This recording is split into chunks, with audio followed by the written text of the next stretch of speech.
haba ibitangazamakuru byandika yewe n'ibitambutsa amakuru binyujije mu buryo bw'amajwi n'amashusho, tudasize n'izi mbuga nkoranyambaga dukoresha buri munsi mu buzima bwacu, aho twavuga nka Instagram, TikTok, Facebook ndetse n'izindi. By'umwihariko n'uru rubuga rumaze kuba runini mu gihugu cy'u Rwanda, YouTube. Aho hose turi kugenda tubona post zitandukanye zigaruka kuri uyu musore ubona wundi bamwita Yampano.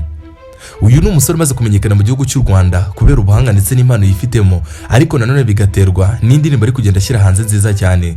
Izi ndirimbo ziri kugenda zikora akazi ku mitima ya benshi, aho ziri kugenda zifashishwa mu birori ndetse no mu nkundo ndetse n'ahandi henshi hatandukanye.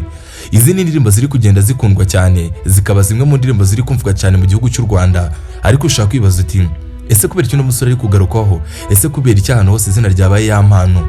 Nibyo ngira ngo tugarukeho muri aka kanya. Gicyo musaba making sure ko kanza subscribe, ubundi usige comment na like. Ibiganiro nk'ingi bijye bikugereraho ku gihe, kandi niba hari inkuru twakoze yagucitse wanyerukira kuri channel yacu ni Philox TV Show. Ugenda unyura mu biganiro bindi byagucitse, ni inkuru nyinshi zagufasha.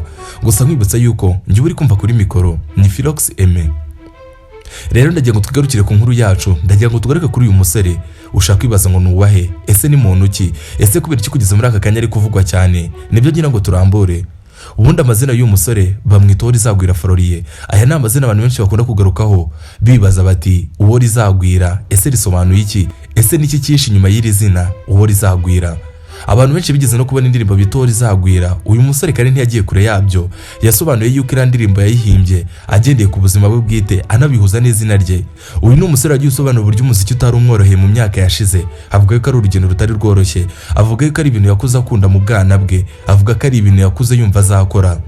Gusa nakwibutsa yuko uno musore yagiye ahura n'amahirwe menshi kugeza kuri uyu munsi akimukurikirana, kugeza kuri uyu munsi akaba uri kumubona mu bintu bikomeye. Uyu ni umusore avukiye mu ntara y'Uburengerazuba mu karere ka Nyamasheke, murahumva ni hafi y'ikiyaga cya Kivu. Avuga yuko ariho yavukiye, ahabana n'umuryango we. Avuga yuko ariho yagiye abonera byinshi mu bwana bwe, ari naho impano y'umuziki yagiye izamukira.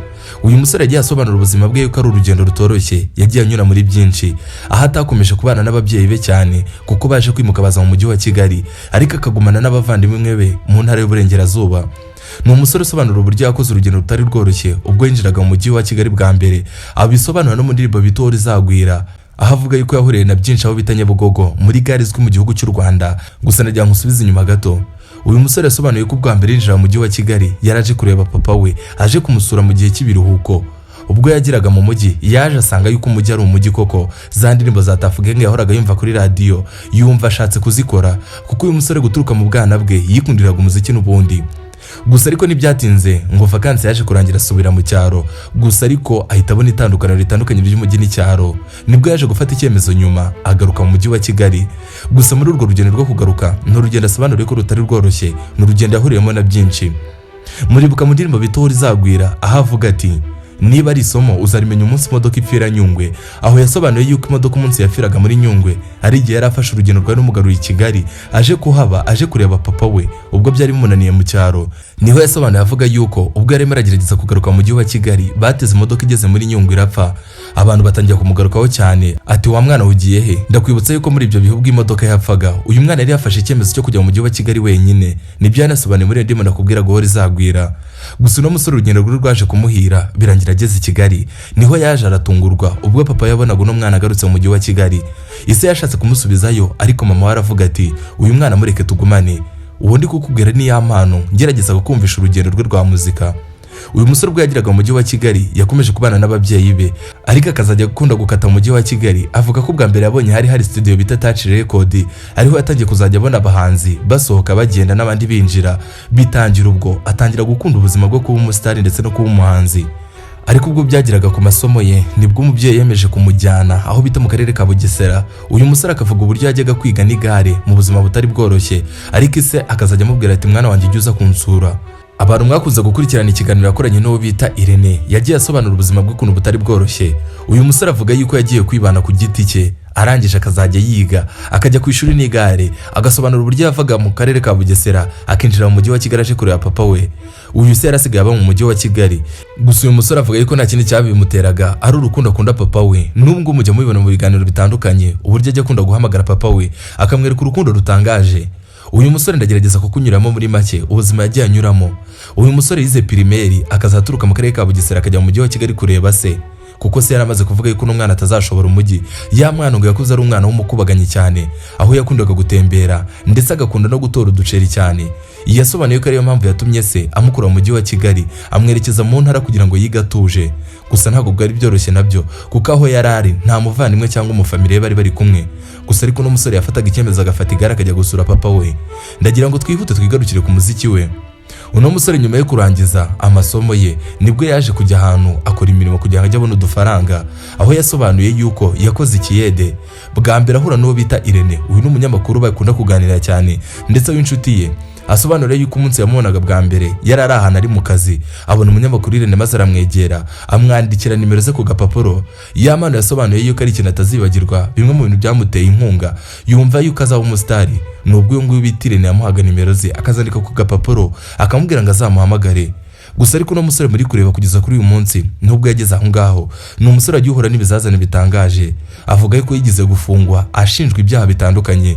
Ni mu kiganiro aherutse gukorana n'uwo bita Irene nakomeje kukubwira, ubwo yamusobanuriraga uburyo yafunzwe akekwaho icyaha cyo gusambanya umwana utujuje imyaka. Yasobanuye ubwo buzima butari bworoshye, uburyo yari afungiye ahantu hamwe agakurwa aho ngaho akajya ahandi. Gusa ku giti cye yemeza yuko ibyo bintu atari yarabikoze, kuko byaje no kurangira bibaye ukuri. Uyu musore ava muri gereza, avuga yuko ari kimwe mu bihe byamubabaje, ibihe atazibagirwa, ndetse n'ibihe byababaje umubyeyi we, kugeza aho umubyeyi we yatangiye kwiheba atangira no kunywa inzoga kubera uno mwana we. Uyu ni umusore bita Yamana wanyuze mu bintu byinshi bitandukanye. Uyu turi kubona kugeza kuri uyu munsi umwe mu basitari bari kuvugwa cyane ndetse bari no kugarukwaho. Uyu musore asobanura ibihe nk'ibintu bitari mworoheye kugeza kuri uyu munsi amaze kuba umusitari ukomeye. Gusa ndakomeza nkuhe mu ncama kimwe mu byaranze ubuzima bw'uyu musore. Gusa ariko reka twigarukire kuri kariyeri nk'umuziki ye. Uyu musore yamenyekanye ubwo yasoraga indirimbo bita Cano, yari indirimbo yahuriranye n'ibihe byari bikomeye, ubwo bita Irene ndetse n'uwo bita Dorcas na Vestine bitari bimeze neza, ubwo ababyeyi babo bari babijemo hari kuburanwa icyitwa Cano. Uyu musore nibwo yasohoye indirimbo ijya kujyana n'ibyo bihe, avuga ku kintu bita Cano ndetse akoreshamo n'ijwi ry'umubyeyi wabo bana. Indirimbo yatangiye kuvugwa, abantu batangira kuyireba, gusa ariko ntiyagera kure cyane ndetse n'izina rye ntiryavugwa cyane nk'uko abantu bari babyiteze. Uyu musore yakomeje gukora kugira ngo azagere kure. Niba mwibuka indirimbo yakoranye n'uwo bita Ivan Impano, nayo ni imwe mu ndirimbo zatumye uno musore avugwa. Gusa ariko ndagira ngo twigarukire muri iyi myaka. Uyu musore yakomeje gukora, aragenda asohora indirimbo zirakundwa nk'indirimbo bita Bucura, indirimbo bita Si ibyanjye, ndetse n'indirimbo bita Ngo kugeza muri aka kanya iri kuvugwa cyane. Imwe mu ndirimbo zamufashije kugira ngo agaragare mu gitaramo cya The Ben. Iki ni igitaramo yakoreyemo amateka mu minsi yashize, ni igitaramo cyamuzamuye ku yindi ntera. Ubu kugeza kuri uyu munsi akaba ari gutumirwa hirya no hino kuri za mbuga nakubwiraga akaba ari kuvugwa. Uwo nawe bamwita Yamana. Uyu ni umusore kugeza muri aka kanya uri kuvugwa cyane, ariko bigaterwa n'ubuhanga nifitemo, kuko ari kugenda akora indirimbo ziri gukundwa cyane. Uwo nawe bamwita Yamana. Ndagira ngo tugaruke kuri iyi nkuru itagivugwa na benshi. Ni inkuru abantu benshi badakunda kugarukaho kuri uyu musore bita Yamana. Ni imwe mu nkuru zikomeye cyane ndetse n'imwe mu nkuru ibumbatiye ubutumwa bukomeye. Uyu musore ndagira ngo tumugarukeho n'uwo bita Element. Element ni umwe mu baproducer bakomeye mu gihugu cy'u Rwanda, abangaba duhora tubona buri munsi. Ni umwe mu baproducer bamaze kugira uruhare runini mu muziki nyarwanda. Uyu nguyu yanafashije uno musore bita Yamana gukora indirimbo zitandukanye, aho harimo indirimbo bita How Are You ndetse n'izindi. Gusa se wari uzi ko bano basore Yamana ndetse na Element ubu kugeza kuri uyu munsi batajya imbizi? Ni bamwe mu bantu barebana y'ingwe ndetse ni n'abantu badashobora gukorana. Ushaka kwibaza ngo byagenze bite? Ubwo n'umusore bita Yamana yari kuri televiziyo Rwanda mu kiganiro bita Versus gikorwa n'uwo bita Lucky, yabajijwe niba hari ijambo yavuga kuri Bruce Melody ndetse abazwa niba hari n'ijambo yavuga kuri Element, ariko abo bose avuga yuko nta kintu yabavugaho. Ahubwo avuga yuko icyo yavuga ku musore bita Compressor wamukora indirimbo bita Si ibyanjye, indirimbo imaze kuzuza views zisaga miliyoni. Ariko ushaka kwibaza uti ese kubera icyo bamubajije kuri aba basore ntagire icyo abavugaho? Ndagira ngo mbigusobanurire neza.